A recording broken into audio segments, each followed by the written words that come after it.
Hola, ¿cómo están? Espero que estén muy bien. Sí, es momento de empezar a estudiar, a conocer más, un poco más acerca de la materia, que es lo que hemos estado viendo.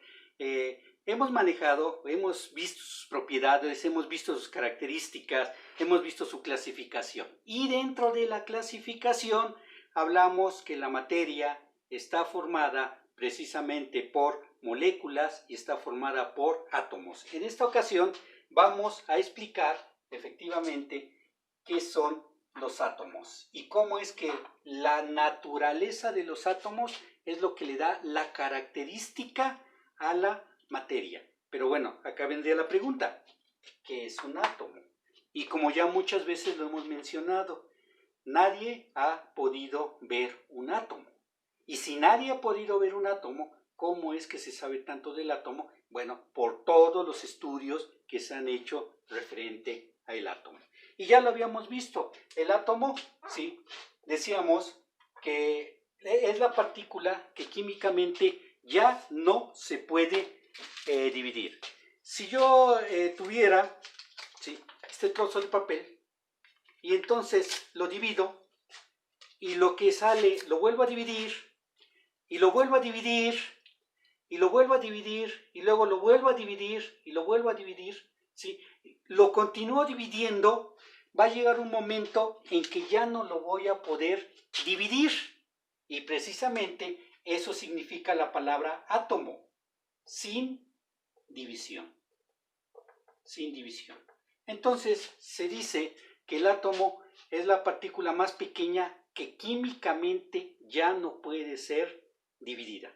Bueno, esto se empezó a estudiar desde hace muchísimo tiempo, como lo vamos a ver. Los griegos son los que llegaron a esta deducción.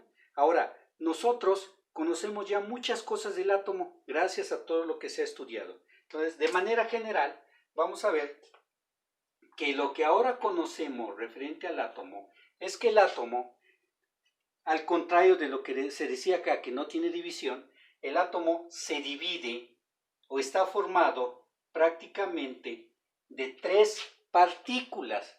Hay más de 100 partículas diferentes, pero las que le dan las características al átomo son tres, que son los protones, los neutrones y los electrones. Sí. Importante acá y que no se nos olvide, los protones siempre van a tener una carga eléctrica positiva y los electrones siempre van a tener una carga eléctrica negativa.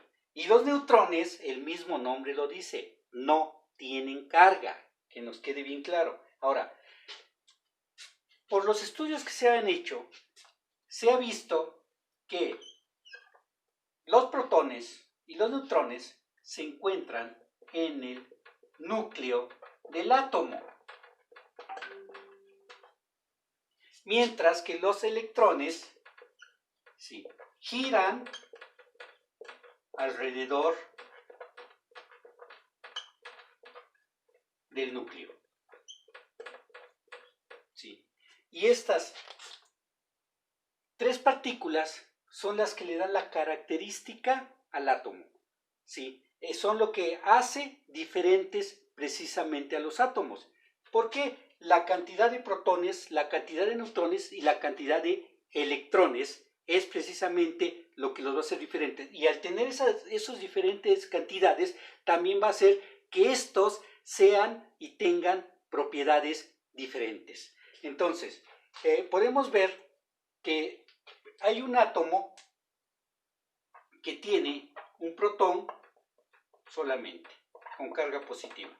Y ese átomo, todos lo conocemos, y es el hidrógeno. Sí, el hidrógeno. Entonces, eso es el átomo de hidrógeno, solamente contiene un protón. Ya cuando nosotros vemos que, bueno, acá se me olvidaba, siempre en un átomo va a existir un protón y va a existir la misma cantidad en carga eléctrica negativa. Es decir, si existe un protón con carga eléctrica negativa, perdón, positiva, va a existir un electrón con carga eléctrica negativa. Y entonces aquí es una suma algebraica. Ustedes seguramente lo habrán visto en álgebra. Más 1 y menos 1, ¿cuánto me va a dar?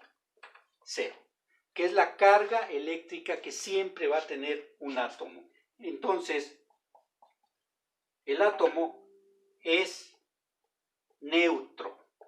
¿Qué quiere decir eso? Que no tiene carga eléctrica ni positiva ni negativa, ¿sí? ¿Y por qué? Porque de acuerdo al número de protones que tenga, se van a neutralizar con el número de electrones que tenga. Entonces, sí, acá lo interesante es que veamos esto, que el átomo se define que es sin división, pero se ha visto que sí está formado por 3 partículas.